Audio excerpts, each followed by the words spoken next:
tonight. This is an experiment in video blogging. I'm driving down the road, I got some thoughts, can't type, it's not good to text. So I'm just going to share some of the thoughts that are off the top of my head. I don't know if this will be boring, I don't know if you can see my face, I don't know if you can hear over the whine of the highway tires, but I'm just, I don't know, coming into Woodland, coming up here, headed I-5 south. Going to be at work in less than an hour. So I thought I'd just share with you, I was driving in the quiet, having a little bit of quiet time, as I like to start out my day. And I got thinking about Christmas in 1982 and how much different that is from Christmas this year. So 28 years ago, I was a little more than a year into my divorce. I was completing paramedic training. I needed to get everything done by the end of the year, so by the end of December in 1982, I had to have everything done so I could take the state test. I was finishing up clinicals at paramedic school. I was working a lot. I was doing an internship, part of my paramedic training.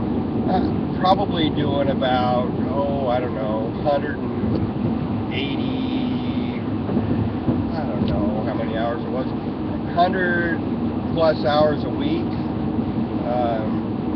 between my regular 56-hour-a-week job at the fire department and working a lot of overtime at the ambulance company and doing my internship and the financial strain of my divorce, paramedic clinicals at school. Anyway, it was a really stressful time.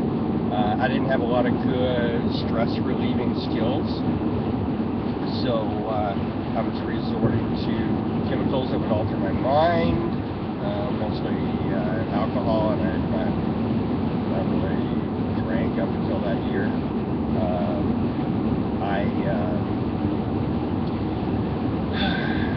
Trying to get Christmas presents, trying to keep up with that whole persona. I was living in a small little apartment in Raleigh Hills. Let's just say it was a really bad time of my life. And I think it was that Christmas that I decided that this whole game of trying to keep up with the Joneses, trying to relive the Christmases of my past, trying to keep up the traditions and meet all the family obligations and professional obligations and academic obligations and all that stuff. It just wasn't worth it. It was going to kill me. And I remember getting this little pin that I would wear on my sweatshirt that said, "Since I gave up hope, I feel much better." And there was something very freeing about giving up hope of meeting all those expectations. I think it was an early version of my journey to discovering the Serenity Prayer. The Serenity Prayer, very simply, is, Lord, grant me the serenity to accept the things I cannot change, the courage to change the things I can, and the wisdom to know the difference. And that prayer should almost be said in reverse, that wisdom of knowing what one can change and what they cannot change is huge. It's absolutely huge.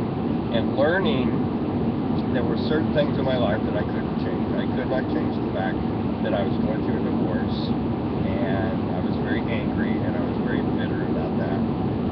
But understanding that I couldn't change that allowed me to receive it and accept it.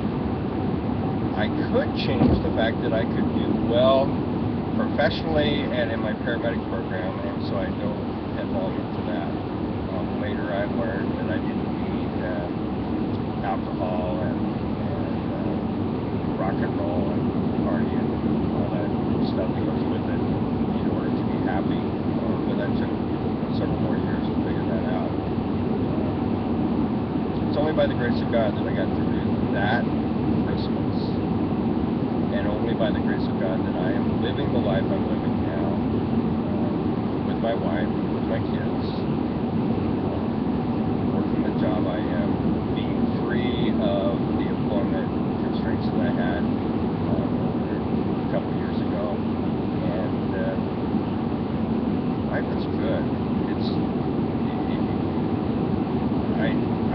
still on this journey, and it's about progress and not perfection. To understand that I don't need to change everything, I don't need to change everyone. Not everyone has to agree with me. The world doesn't have to conform to my standards, but I can still be the person who lives a life of peace and serenity, regardless of what goes on around me. Anyway, that's it for this little video blog experiment. I'm gonna sign off now. I have the phone in a holder, and the only way I can turn it off is to reach out and grab the phone and turn it off. So my ending and my beginning, my intros are what you might call very transparent, very real. But if you watch this far, I want to say